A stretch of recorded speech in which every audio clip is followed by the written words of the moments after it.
บัดนี้ป้ากับบ่ทันมาลุงกับบ่ทันมาทางบ่น้อยก็อ่าให้ทางน้องเพิ่นก็ได้อยู่เนาะแต่ย่านพี่น้องย่านแบบว่าคนที่คิดบ่ดีเนาะพี่น้องว่าทางน้องเพิ่นยันเก็บเงินไว้หลายนะก็เลยว่ายันคนคิดบ่ดีมาหาทางน้องเพิ่นปุ้นว่าซั่นซะเนาะเพราะว่าบ้านใกล้ๆกันกับบ้านนั้นบ้านป่งนี่เพราะเคยมีคนปุ้นประมาณนี้มีแต่ว่าเงินในจำนวน2 ล้านนี่อ้ายสิเก็บไว้ถ้าเฮือนเจ้าแล้วเดี๋ยวอ้ายสิเอาให้เด้อเนาะโอเคนี่แหละพี่น้องนะแจ้งข่าวให้พี่น้องเบิ่งนำกันเอาจับเงินโอเคนี่นับมึงดูครบบ่ฮะนับเป็นอยู่บ่ต้องนับมึงดู มือนั้นค่อยนับให้อันนั้นนับให้พูดทั้งน้ำนับให้2 3 4 5 6 7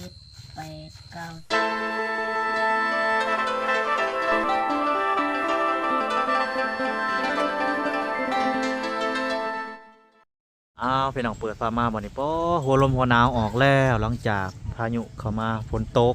ทางเด็กๆเพิ่นเฮ็ดจังสบายดีลูกหลาน สบายดี โอ้พร้อมกันเลยดีนี่ สบายดีพร้อมกันเป็นจังไดไข่ส่วงแล้วบ่หรือยังว่าสิตอบก่อนย่าง ยังเจ้าเด้เจ็บท้องใครเนี่ยละบ่ ใครนี่ ใครเนี่ยเนาะปุ๊บน้อง อันนั้นนี่พอมาให้ไปบุญ ฮะ เขามาให้ไปบุญ สิไปบุญใช่น่ะ ไปบุญห้องกาย บุญในห้องการ โดย เพิ่นเฮ็ดยังบุญในห้องการเหรอ คอนเสิร์ต คอนเสิร์ต โดย เรามีคอนเสิร์ตใช่บ่ โดย คอนเสิร์ตลงมาคอนเสิร์ตแบบได้นะเขามาแสดง อันนั้นร้องเพลง ร้องเพลง แม่นก โอ้แต่ละบันอยากไปบ่ อยากไป อยากไป นี่ใครอยากซื้อลูกทีม ซื้อลูกชิ้นอยากไปซื้อลูกชิ้นบ่ โดย ง เงากับ บ่ไกลบ่ ใคร ไกล ไปกันนี่ ใกล้กันไงในจุดซุ้มนี่แล้ววะ ตือหันแม่ยุง เอ ตือ อ หันแม่ยุงนะครับแม่หนึ่งคนนั่นจะสิไป เจ้าอยากไปบ่แหละ ก็อยากไป สิพาย่างไป อยากไป อยาก เกิด ไป อยากไปไปคำ ไปคำ ๆโดย ๆ ย่างเอา ย่างเอา อยากนอนก็เนี่ย เฮ็ดจังได้ละบาดนี่ทางเด็กๆเพิ่นอยากไปเที่ยวพี่น้องอยากไปบุญอยากไปซื้อลูกชิ้นเจ้าได้อยากไปยังอยากไปซื้อยังเจ้าน่ะ เคยซื้อลูกชี ลูกชิ้นซื้อลูกชิ้นคือกัน โดย อยากไปบุญไปหาซื้อลูกชิ้นพี่น้องไงเราก็ได้ ถ้าว่ามีรถใหญ่สิพาน้องๆเพิ่นไปอยู่พี่น้องเนาะถ้าว่ามีรถใหญ่แต่ว่ารถใหญ่บ่มีขี่เกิบเนาะ ที่เกิด ขี่เกิบเด้ขี่เกิบเนี่ยระหว่างก็ขี่เกิบไปกัน เกิดบ่ไป เกิบบ่ไป คอยใส่มันบ่ไปนี่ บ่ไปจ้ะโอ้สีคือกันจะเกิบก็ได้เนาะอ๋อดอก ไปวะมันไม่ไปบุญ บ่ได้ไปเฮ็ดจังได้ละบัดนี้รถกะมีแต่รถจักรคันเดียวบัดนี้อัด3ไปบ่ได้อัด4บ่ได้จังได้บัดนี้ย่างไปได้บ่อัด4ตกบ่ ขี่เขามันไปนำ รถ นี่ผู้หนึ่งขี่นี่เนาะนี่เอ้านี่ผู้หนึ่งมาขี่นี้นี่ ผู้หนึ่งขี่นี้นี่ผู้หนึ่งขี่อยู่นี่ผู้หนึ่งขี่อยู่นี่เนาะ ผู้หนึ่งขี่อยู่พี่ ขี่นี่คอยขี่นี่ ให้จุ๊บเจ้าขับไปรถซะคอยชี้ย่างไปให้จุ๊บเจ้าขับไป มาถึงตีน บ่ถึงตีน ตีนบ่ถึง รถยาว รถยาว เลย โอ้ ให้เราแต่งเป็นขับมันหน่อย ฟังเบิ่งมื้อแรงเนาะพี่น้องถ้าว่าว่างๆก็สิพาน้องๆเพิ่นไปอยู่มี50เด้อถ้าว่านาบ่าวบ่ได้มาแปลว่านาบ่าวบ่ได้พาไปถ้าว่านาบ่าวมาหาก็สิพาไป ได้ โดย เอาก่อนอื่นก็ทำความสะอาดอนามัยบ้านก่อนไปหาอันทงยางหรือว่ากระเป๋าหาเก็บขยะหาเก็บขยะก่อนกระเป๋าหากระเป๋า เรื่อย เก็บขยะเพราะว่ามันเปื้อน ๆ ให้มันสะอาดสะอาดบ้านสะอาดตาเก็บไว้ดีๆลูกเก็บไว้ดีๆหาอันนะหากระเป๋ากระสอบมาใส่โอ้บ่มีกระสอบบ่มีเลยเนาะ สบายดีไอ้หน่อย สบายดีน้องลินดาเจ้าเห็นยังลูกอันนั้นดังไฟเห็นยัง ดังไทยสีปิงอันนั้นไก่ ปิ้งไก่ โดยไอ้ลาซื้อให้เมื่อกี้นี่ โอ้ ไปตลาด โอ้บ่มีถ่านเนาะมีแต่อันนั้น ทานไม่อยากเก็บ คือบ่ต้มบ่แกงเอาเลยจังได๋เฮ็ดบ่เป็นเนาะมีแต่ปิ้งอย่างเดียวเนาะ บ่มาอบน้ำปิง อบน้ น้ โอ้อบโอเคอบเอาเอาไปใช้อ่ะนะแล้วล่ะบ่คือไวแท้น่ะ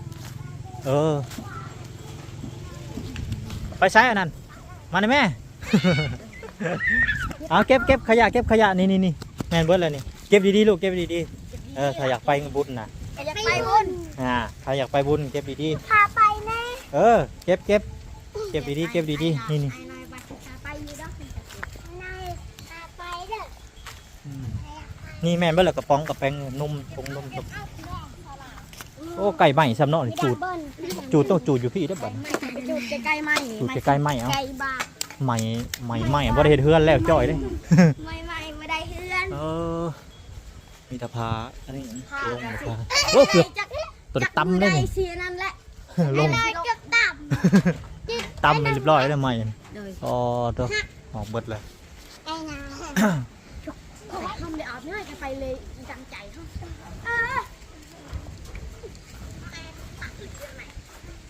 ยุดมานี่สิถาม3คนนี่มาพี่ ตั้งใจค่ะ เจ้าอยากไปบ่บุญน้องลินดา อยากไป อยากไปอยู่เขามาอีกมาห่มมันแดดใครมีเงินเท่าไรจังสิอยากไปเงินฮะแต่อยากไปบุญ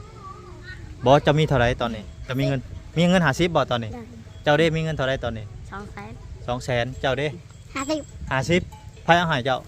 ไม่ค่อย ไผเอาให้เจ้า ค่อยคันเขาหายไปเก็บเอาไว้ โอ้มีคนผู้ใหญ่ใจดีเอาให้แล้วจะเก็บไว้ เก็บเอาไว้ จะมาได้ใช้ ค่อยให้ โอ้ บ่ค่อย บ่คือกันเลยบ่ ให้รถใหญ่เอาให้ ไผรถใหญ่ รถใหญ่ไปมือสดไอ้บ่จิตได้มา โอ้โอ้จักสิซื้อเราจังใดอันใบแสนใบนึง โอ้เจ้ามี200,000ในมี50อันนี้มี50น้องกัญญาก็มี50โอ้ ในกระเป๋าค่อยสิซื้อนั่น50เงินเอาไว้แน่ โอเค เก็บเอาไว้ประหยัด ซื้อเบิดเท่าไรลูกชิ้นกาวะสิกินเบิดเท่าไร ประมาณมันก็อันเงิน50นี่ 50ไม้บ่ กินเบิดบ่50ไม้ หาสำหรับกินเบิร์ด กินบ่กินเบิดเก่งอันนี้จ้ะเจ้าได้จ้ะ เป็นนักรีวิวได้เลย เจ้าสิกินเบิดจังไม้ ได้ กาวะได้แต่ยิ้มอย่างเดียว เป็นยังจะกินได้บ่น้อยๆตีแม่งหนอนมุ้ย เบิดจังไม้ บ่จังไหม ประมาณว่า เอาไม้นึง เอาไม้เดียวโอ้ยได้สิอิ่มมานะ เจ้าได้สิกินเบิดจังไม้ 10ไม้ จะเคยสั่นหมักปุ้งอยู่บ่สั่นลูกโป่ง ซับลูกโป่ง แม่นสั่นหมักปุ้งมาแหละเคยอยู่ ซับ บ่ ลูกโป่ง แม่นสัตว์เอาน้ำเอากระตุกกระตาเด้ บ่เคย บ่เคยจะเคยบ่ บ่เคย จะเคยบ่ เล่นมากระลอกเคย เราเคย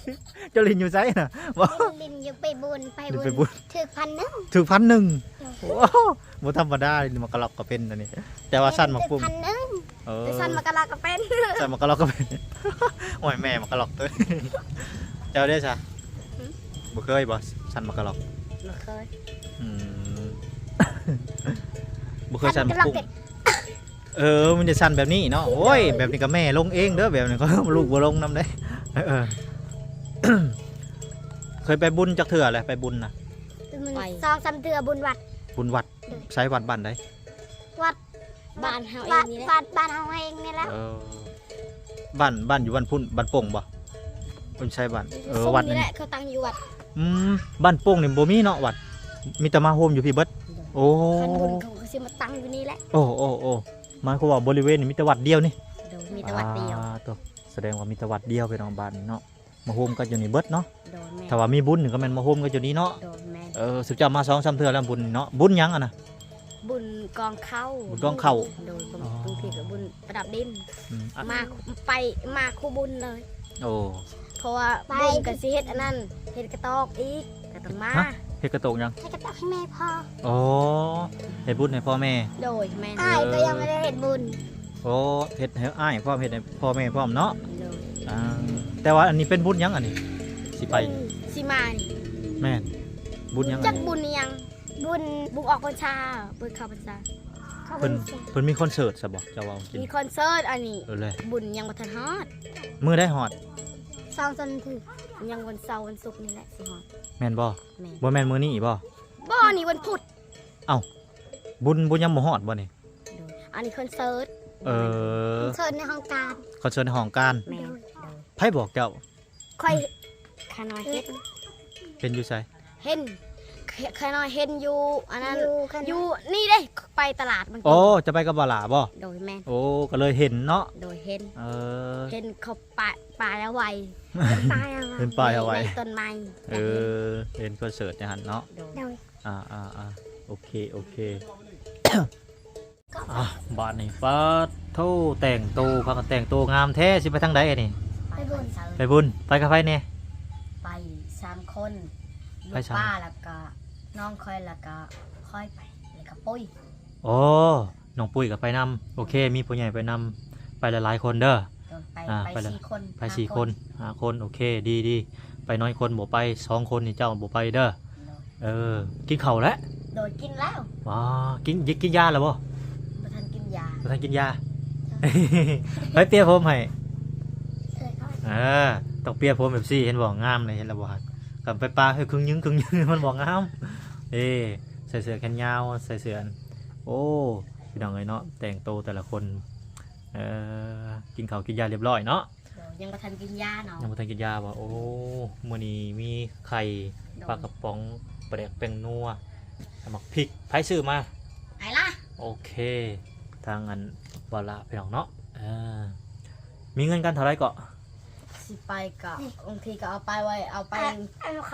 200,000แต่ถ้าบ่เบิดใส่ก็เอามือคืน บ่ต้องบ่ซื้อเบิดเด้อ โดยเอาไว้ เท่าไรนะ50หรือ100,000 50เอาไว้ซื้อ มื้อได้ลุงป้าเจ้ามา มื้ออื่นมื้อนี้แหละ มื้ออื่นมื้อสิมาเนาะฮู้บ่นะบ่าวมาหยังมื้อนี้ให้มาหยังบ่ฮู้ บ่ฮู้ก็รอถ้าฟังเบิ่งคือผู้ใหญ่เพิ่นว่าบ่ให้เจ้าไปบุญ สมมุติว่าผู้ใหญ่เพิ่นบ่ให้ไปบุญเจ้าสิไปหรือบ่ไป ก็ถามทุกคนก่อน ถามทุกคนก่อน บริสุทธิ์ น้องกัญญาเด้ไปอันนี้ไปมาเด้บ้านเอาสบายดี สบายดี โอ้มาแต่ไส มา เมื่อกี้นี่ ไปน้ำปุ้ย โอ้สิพากันไปบุญเนาะ คุยนำกัน ปาตัวเหมือนมีแต่คนงามๆไปเนาะมีแต่คนเปียผมไผเปียผมมาเจ้า ปุ้ย ฮะ ปุ้ย น้องปุ้ยเนาะอันนี้อันน้องกัญญาแม่นน้องลินดาโอ้ทางน้องลินดาได้จะไปเปียผมให้เจ้าเอง เปียเอง โอเค ตัวเหมือนสิพากันไปเที่ยวได้เหมือนนี้เนาะ โดย จำนวนคนนี่5 คนบ่ โดย5-6 คน 6 คนโอ้มีหลายคนอยู่ซะ โดยมีหลายคน ดีไปหลายคนมันจัง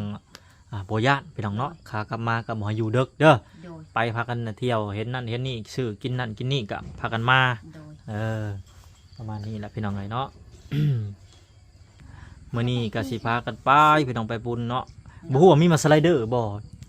มี บ่จะไปเบิ่ง ไอพรว่ามีสไลเดอร์ โอ้ขี่สไลเดอร์ซะเนาะ โดยขี่สไลเดอ อ๋อ ร์ เคยขี่บ่ เคยขี่ เคยขี่บ่ เคย เคยขี่บ่ เคย จักเทื่อสุบเจ้า เคยถือหนึ่ง เจ้าจักเทื่อ เคยเจ้า เจ้าจักเทื่อ เคยถือหนึ่ง โอ้แสดงว่าฮักก็ยังบ่ขี่ยังบ่หลายเนาะ โดน ฮักก็ขี่คนละเทื่อสองเทื่อเอง ก็มาหมุน มาหมุน มีบ่สามียังนี่อุ้ย โอ๊ย ไปจูดยัง ไป ไป จู จู ด ดบิลลี่ อ๋อ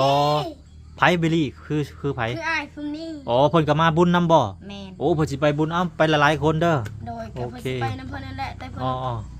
เพิ่นเฮ็ดหยัง แสดงว่าเพิ่นซื้อบักกระโพกมาแล้วได้นี่เนาะ โดยซื้อกระโพดมาจน ปาตัวจูดคักเลยเด้อระวังตำรวจจับเด้ โอ๊ยโอ๊ย เจ้าชุบเจ้าจะซื้อเด้อมันลักไล่บ้านเด้อบ่ให้จูดเด้ ขยานตำรวจ แม่นมันบางทีมันแตกใส่มือเฮาก็มีมือบาดมือจีกูอันตรายเด้ บ่เคยอันนั้นบ่เคยซื้อมังกระโพดจากเธอ อ๋อ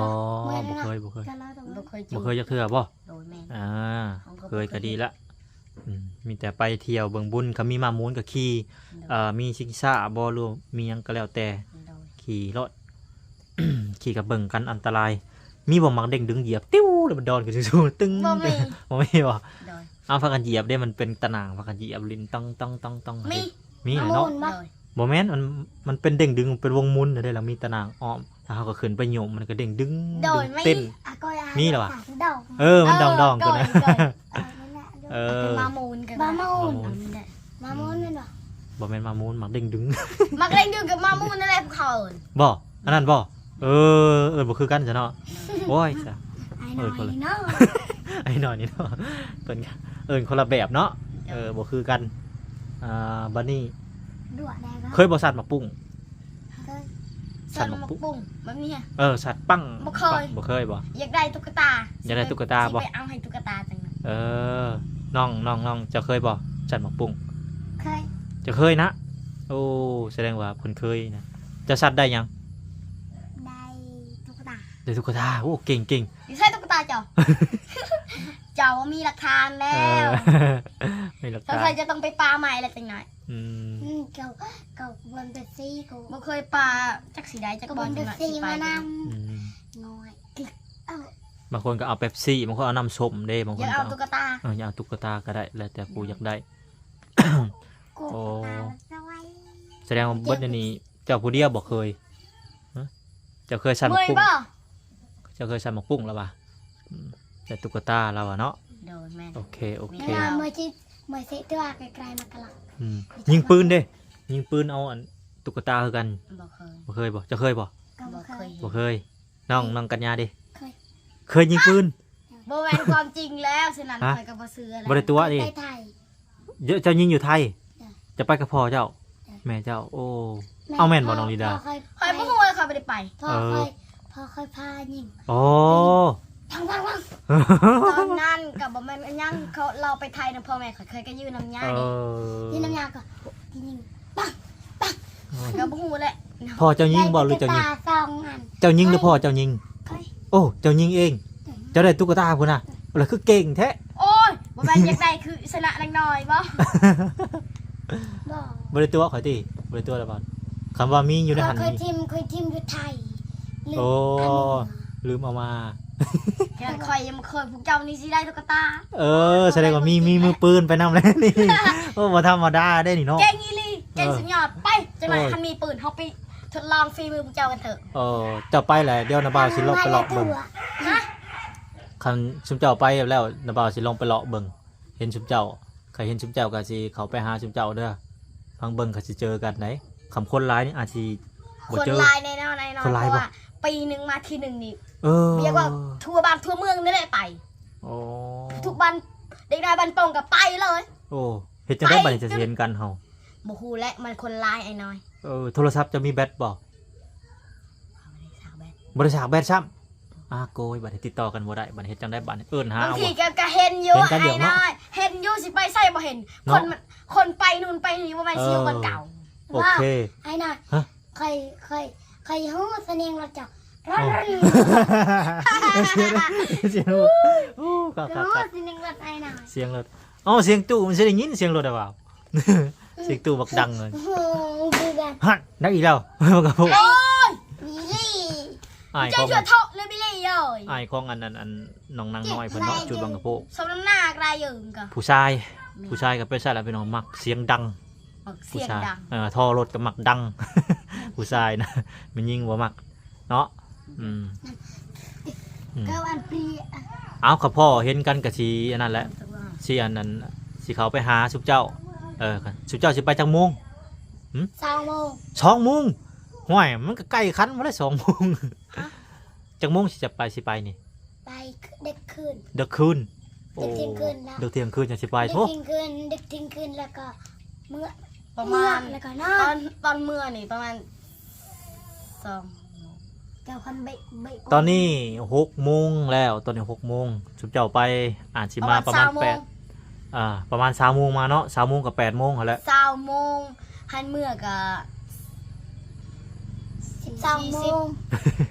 อยู่เด็กโพ 12 โมง 12 โมง เด้อ เด็กโพด เมื่อ5 โมง 5 โมงเช้า โดน โอ้ไก่คันหนึ่งเขาเลยได้นะสิเจ้าสิอยู่เอาหยัง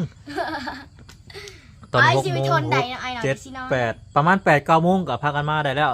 อยู่3 คั ชั่ น วโม อยาง กนอนกับพากันมาคันไม่อยากนอนกับบริพามา อยู่จะทำเงินเบิดฟุตบอล บอนะบริจายเงินเนาะ ได้เงินให้เคยซื้อขนมซื้อกินซามกบงแล้วก็เล่นมากระลัก ลินมากระลอกอีก โอ้ย ยังบ่แล้วยังก็มากระลอกกัน เล่นมากระลัก แล้วบอล บ่มีหมากกะลอกเลย บ่มีมากระลอกได้บุญ พอใจแล้วกูจับได้ เดี๋ยวนี้ได้สิมาตูด พันหนึงก็ ลง1,000แหมคุณหลายเทื่อพันกับเบิดเงินเจ้า โมแมนเจ้าติดแล้วเจ้าติดจะลง1,000เช่นบ่ถือก็อยากใส่อีก เออ มันเป็นแบบนั้นคอยเคย ระวังเด้อลินหมากกะลอกอ่ะ อย่าเล่น อย่าลิ้นร้าย บ่มีดอกหน้าไอ้น้อยเชื่อ บ่มี ก่ บ่ อนโดย ก็มีก็บ่ต้องลิ้นเด้อ บ่มี เบิดตูดแท้ๆเจ้า เบิดตูด ตูด ไม่ ได้ ได้เอามือได้เงินเจ้ามันเจ้าไม่ได้ซื้อขนมกินได้ เพิ่นเคยลิ้นหมากกะลอกเนาะโอ้น้องนางน้อยเด้อ คอยถือนี่สองเถื่อ โอ้ซื้อ2เสื้อโอ้ แล้วก็ค่อยออก แล้วก็ออก กัก โอ้โห เราฉลาดได้เราฉลาดได้น้องอันกัญญานี่ลองเบิ้งลิ้นกับป้าบ้านหอมปากหอมพ่อ3-4เทื่อพ่อ2-3เทื่อพ่อเขาอยากลิ้นก็ได้คำมันมีคำบ่มีก็บ่ต้องลิ้นเลยโดยเงินซื้อกินซะน้องนางน้อยบ่เคยลิ้นบ่เจ้ามาก็หรอก น้องลินดาดิ บ่ได้บ่เคยเล่น บ่เคยลิ้นเนาะ เค โอ้ ย สุดยอดแสดงว่าเพิ่นผ่านศึก ที แล้ว มเฮา3คนยังมีเป็นคนเล่นมากระลา คือว่าสุดยอดแล้วน้อง สุด น้อง ยอ กัญ ด ญาสุดยอด ถึกสองเถื่อ เขากินสิเทื่อ คอยออก โอเคบัดนี้นะบ่าวก็สิกลับก่อนมีแต่สิเอาเงินให้สุกเจ้าเด้อไปซื้อกินอยู่อันนั้นอยู่บุญ โมเมนบุญ เนี่ยซะ คอนเสิร์ต อ๋อคอนเสิร์ตบุญกับคอนเสิร์ตบ่คือกันได้เนาะ โดยบ่คือการบุญนี่ก็คือว่าเป็นบุญ บุญ เออ บุญเนี่ยทัดทอดไอ้น้อย บุญของท่านฮอด ติง แมน อ๋อจะสั่นบ่ โดยแมนไอ้น้อยแล้ว ซื้อกินเบิดบ่ทำเลย โอ้ยบ่เบิดดอกไอ้น้อย เบิด เบิ บ่ ดไอ้นาคอย บ่เบิดอีกบ่มีเบิดอีกบ่ธรรมดาแล้วซะนี่นะโอ้ เจ้าเป็นคนละหนีเจ้าจ่ายเงินเท่าไหร่ก็หมดอยู่แล้ว แม่นใจใหญ่ขนาดมีหยังกับ กิน อิ่ม อิ่ม อิ่มโอ้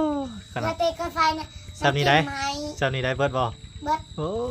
เบิด ใบหนึ่งก็ยังใส่เลย เบิดใครเบิด อืม เจ้า เตียงตับเลย ยิงตับเลย ตับเลย เออ จะใส่เงินเจ้าบ่พอแหละสิให้เราไปมื้อนี้ไอ้น้อย อ่ะโอเคฟังนะเบาสิเว้าเด้อ เด้อ โดย ก็คือเงินในจำนวนนี้ก็เป็นเงินทางพ่อสำลิดเพิ่นเนาะพี่น้องก็คือพ่อทานเก่าทานเดิมที่ได้ซอยทางอันป้าอันน้องนางน้อยเพิ่นเนาะแม่นาง แม่ น้อย ทางนางน้อย แม่ทางน้องนางน้อย โดย ป้าของน้องลินดาน้องกัญญาเพิ่นเนาะ แม่ แล้วก็นี่แหละพี่น้อยเพิ่นก็มา สมทบให้ทางน้องๆเพิ่นซื้ออยู่ซื้อกิน แต่ว่าบัดนี้ป้ากับบ่ทันมาลุงกับบ่ทันมาทางบ่น้อยก็ให้ทางน้องเพิ่นก็ได้อยู่เนาะแต่ย่านพี่น้องย่านแบบว่าคนที่คิดบ่ดีเนาะพี่น้องว่าทางน้องเพิ่นยันเก็บเงินไว้หลายอะนะก็เลยว่ายันคนคิดบ่ดีมาหาทางน้องเพิ่นปุ้นว่าซั่นซะเนาะเพราะว่าบ้านใกล้ๆกันกับบ้านอันบ้านป่งนี่เพราะว่าเคยมีคนปุ้นประมาณนี้ มีแต่ว่าเงินในจำนวน2ล้านนี่อายสิเก็บไว้ถ้าเฮือนเจ้าแล้วเดี๋ยวอายสิเอาให้เด้อเนาะโอเคนี่แหละพี่น้องนะแจ้งข่าวให้พี่น้องเบิ่งนำกันเอาจับเงิน ใจเด้อ โอเคนี่นับมึงดูครบบ่ฮะนับเป็นอยู่บ่ลองนับมึงดู เอา มื้อนั้นค่อยนับให้อันนั้นนับให้ผู้ ทั้งน้ ประมาณ2 3 4 5 6 7 8 9 10 โอเคครบตัวนี้ตัวนั้นบัดนี้ ตกแอบ1 2 3 4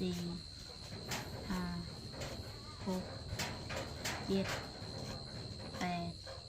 9 10 ครบบ่ เดี๋ยว โอเค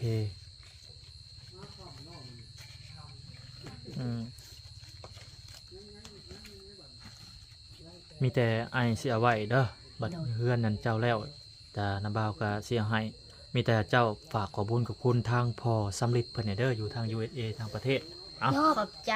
พออันนั้นอีกยัง สำลิดพ่อสำลิด สำลิดอยู่ทางเอเด้อให้มีแต่ความสุขความเจริญเด้อความเจ็บอยู่สลายความกระอยู่สมีเด้อให้อยู่ดีมีแหงเด้อเบิดครอบครัวเจะให้แข็งแหงเด้อสา สา พอ ธุ เลยพอ สำลิด พอสำลิดอยู่ทางเนาะก็ขอให้มีแต่ความสุขความเจริญสาธุ สาธุ โดย โอเค เตรียมตัวไป